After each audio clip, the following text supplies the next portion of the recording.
Hello viewers, welcome to the Tribune Network. I, along with Rajay Sachar, we are standing here at the very border of from where the protests start, as the flags could symbolize that from here the boundary of the protest site starts from here.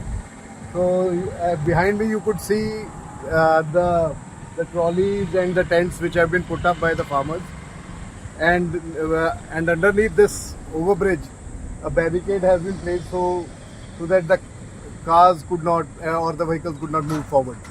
So from here the action starts, and tomorrow we are expecting, as they are going to complete 100 days, we are expecting a huge congregation of farmers who would stage a protest. ਸਾਡੇ ਨਾਲ ਬੈਠੇ ਨੇ ਅਮਰਜੀਤ ਜੀ ਮੋਰੀ, ਜਿਹੜੇ ਕਿਸਾਨ leader ਨੇ, ਉੱਗੇ ਕਿਸਾਨ ਲੀਡਰ ਨੇ, ਇੱਥੇ ਦਾ ਦੇਖ ਵੀ ਰਹੇ ਨੇ, ਸ਼ੁਰੂ ਤੋਂ ਪ੍ਰੋਟੈਸਟ ਦੇ ਨਾਲ जुड़े हुए हैं। ਹਾਂਜੀ ਮੋਰੀ ਸਾਹਿਬ, ਕੀ ਹੈਗਾ ਜੀ ਕੱਲ੍ਹ ਦਾ?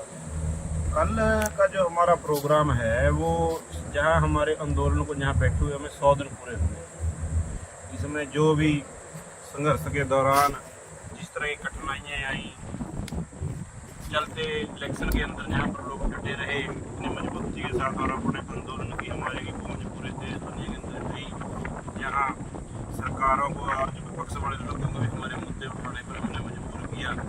इन सभी बातों को देखते हुए और भी कल जो 100 दिन पूरे हुए, चारों बॉर्डरों के ऊपर रतनपुरा, खनौरी और डबवाली और शंभू बॉर्डर के ऊपर 50-50 हज़ार प्लस यहाँ पर किसानों के पहुँचने की उम्मीद है। और यहाँ पर इतना बड़ा कट कर जो लोग कहना चाहते हैं वहाँ पर आंदोलन नहीं रहा, वहाँ पर लोग नहीं है, आंदोलन के साथ लोग नहीं है। वैसे तो बहुत अखबारों ने भी, बहुत टीवी चैनलों ने भी और बहुत एजेंसियों ने बड़े आंकड़े लोगों के सामने रखे, कितने % लोग इनके साथ हैं, कितने खेती करने वाले लोग इनके साथ हैं। अलग अलग जैसे एक एजेंसी ने तो बड़ा खुला लिखा कि खेती करने वाले 83% किसान इस आंदोलन के साथ सहमत हैं, और जो गैर किसान हैं जो खेती के साथ संबंधित कितने हैं, चाहे वो कोई आड़ती का है या वो पल्लेदार का है या वो किसी पेस्टिसाइड वाले का है या कंपेन वाले का, जो भी जुड़े हुए हमारे संबंधित है, उसमें 70% लोगों का समर्थन इस आंदोलन को उन्होंने एजेंसी ने दिया। और वैसे ही पूरी आम पब्लिक की आवाज़ उन्होंने कहा, 65% लोगों ने कहा कि सर इन किसानों की मांगे वाजिब हैं, देश के हित में हैं, आम आवाम के हित में हैं, जो हमारी डिमांडें हैं। और इस तरह से मजबूती वो दिखाते हुए कल बड़ी संख्या के अंदर किसान यहाँ सीजन से निवृत्त होंगे अपने काम काजों से, और उनकी ड्यूटियाँ बड़े लेवल पर यहाँ लगाई जाएगी। और आने वाले समय में क्या क्या हमने गतिविधियाँ करने, उनके ऐलान भी यहाँ से बड़े इकट्ठों से किए जाएंगे। ਸੋ ਇਹ ਜਿਹੜਾ ਪ੍ਰੋਟੈਸਟ ਅਸੀਂ ਕਹਿ ਦਈਏ, ਇਹ ਪ੍ਰੋਟੈਸਟ ਫਿਰ ਅੱਗੇ ਇੱਦਾਂ ਹੀ ਚੱਲਦਾ ਰਹੇਗਾ? ये तो प्रोटेस्ट तब तक चलेगा, कोई सरकार बने ना बने, जब तक हमारी डिमांडें पूरी नहीं होती। MSP गारंटी का कानून है, भूमि अधिग्रहण बिल है, हमारे मजदूर भाइयों को 200 दिन का रोजगार, मनरेगा में 700 रुपये दिहाड़ी, किसान मजदूर को पेंशन, प्राइवेट बिजली बिल रद्द हो, स्वामीनाथन के मुताबिक फसलों के भाव मिले, किसान मजदूर का कर्जा माफ हो, जो सरकार ने हमारे साथ वादा किया, और दूसरे विपक्षी लोगों ने भी वादे किए।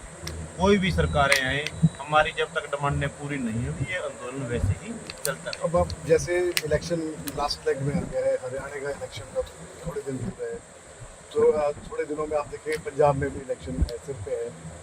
पॉलिटिशियंस, प्रधानमंत्री भी हमारे आ रहे हैं, 23 को यहाँ पे रैली है, मेगा रैली है पटियाले में, उसमें कल आपका यहाँ पे प्रोटेस्ट हो रहा है। कैसा प्रेशर भी आ रहा है आप पे? कैसा किसान इसको कैसे देख रहे हैं? जैसे किसानों और राजनीतिक लोगों से कोई फर्क नहीं पड़ता। हम जो किसान साथी, हमने अपनी आवाज़ को बुलंद करने के लिए इस चलते इलेक्शन के अंदर भी अपने आंदोलन को चला। पहले कहते थे कि इलेक्शन के अंदर कैसे आंदोलन चलेगा, कैसे लोग यहाँ पर आएंगे, इलेक्शन है, लेकिन हमने राजनीतिक तौर से ऊपर उठकर अपने आंदोलन को मजबूत कर अपनी जो डिमांडें हैं पूरे देश के अंदर सरकारों को मजबूर किया है, और मीडिया के माध्यम से आप सब साथियों ने उसमें हमारा सहयोग किया, और हम अपनी डिमांडों को उजागर करने में कामयाब रहे। रही बात अब प्रधानमंत्री वहाँ पर आ रहे हैं नहीं आ रहे हैं, कौन, वो लोगों ने इनके जो पिछले 10 साल के कारनामे हैं शायद पूरे देश के अंदर, अब ये जो 400 पार का नारा लगाने वाले थे उससे भी काफ़ी पीछे हट गए हैं। बड़े टीवी चैनलों, इनको काफ़ी समस्याओं का सामना करना पड़ रहा है। गाँव के अंदर शुभ कारण जैसे साथियों के साथ जो तशद्दुद किया, लखीमपुर खीरी के अंदर इन्होंने तशद्दुद किया, उन नरसंहार किया और उन लोगों को इन्होंने सर पर बैठाया, उनको बड़े बड़े ओहदे दिए, उन सब चीज़ों का आज इन्हें खामियाजा कामों में जाकर जब ये फील्ड में जाते हैं वहाँ सामना करना पड़ता है। ये आंदोलन की ही मजबूती है, नहीं तो कौन लीडरों के आगे बोलता था। पिछले आंदोलन को जिंदा किया, 750 किसानों की जो शहादत हुई, लखीमपुर खीरी में जो किसानों की शहादत हुई, और इस आंदोलन के अंदर जो धक्काशाही, जबर, जुल्म, तशद्दुद सरकार ने किया, गोलियां चलाई, शुभकर्ण को शहीद किया, जसकर्ण की बाजू में गोली लगी, आपने देखा कितने कितने तरह की इन्होंने 315 के 12 बोर के और जो बड़े बड़े रोटर मोटार इन्होंने फेंके, जो इसे बहुत गंभीर स्थिति में लड़ाई में यूज करते हैं। उन सब इनके जो कृत्य है करे हुए, उनका सब का सामना इनको इन इलेक्शन में करना पड़ रहा है, बखूबी पता है। लेकिन ना जाने कारपोरेट घरानों के इनका कितना हाथ है, जितने भी कानून बनाए इन्होंने कारपोरेट घरानों के हक में कानून बनाकर और हमारे ऊपर इतना तशद्दुद किया, इनको खामियाजा भुगतना पड़ेगा। पूरी साहब, जैसे आप देखते हो कि अब जैसे इलेक्शन सिर पे आ गया, अब ये पार्टियों का भी रहता है कि इनको एफिलिएट कर दो, आपका नाम किसी पार्टी के साथ, ऑपोजिशन के साथ या किसी के साथ, किसी राजनीतिक दल के साथ जोड़ दिया जाए, या ये कह दिया जाए कि हाँ जी ये राजनीतिक दल आपको बैक कर रहा है, ये ट्रिगर कर रहा है। आप इसमें कितनी सत्यता है और आप इस पे क्या कहना चाहते हैं? वैसे तो आप इस चीज में बेहतर जानते हैं। पहले तो लोगों ने हमें कहा तो बीजेपी ने बैठाए हैं, आरएसएस के लोग हैं, फिर किसी ने बोल दिया ये कांग्रेस के लोग हैं, फिर किसी ने बोल दिया ये आपके लोग हैं। लेकिन फिर जैसे जैसे इलेक्शन आता रहा, फिर जब बीजेपी ने तशद्दुद किया, किसानों की शहादतें हुई, फिर नहीं आपका है। जब फिर पंजाब के अंदर आपके लीडरों का विरोध किसानों ने किया कि आपकी धरती के ऊपर आकर हरियाणा की पुलिस ने यहाँ पर किसानों के ऊपर अत्याचार किया, उसके अंदर घेरा, फिर ये समझ में नहीं, फिर कांग्रेस से कहने लग गई। ये तो एक दूसरे को यानी कि सामना करने की बजाय हमारे आंदोलन को कमजोर करने के लिए राजनीतिक लोगों ने पहले कभी खालिस्तानी बोला, कभी माओवादी बोला, किसी ने किसी बरादरी का नाम दिया।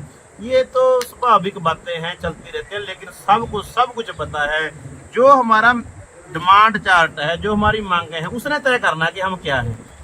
उस डिमांड चार्ट को आप पढ़ें, उसमें जो हमारी डिमांडें हैं वो खालिस्तानी हैं, वो माओवादी हैं, वो कांग्रेस की हैं, वो बीजेपी की है, वो आरएसएस की हैं, वो आपकी हैं। उस चीज़ों ने नियत करना है कि हम कौन हैं, और जो हमने तशद्दुद सहा है वो नियत करेगा भी हम क्या है, ठीक नहीं। और किसी से हमें सर्टिफिकेट लेने की जरूरत नहीं है। With camera person Rajesh Sachar, me Mohit Khanna from Shambhu border.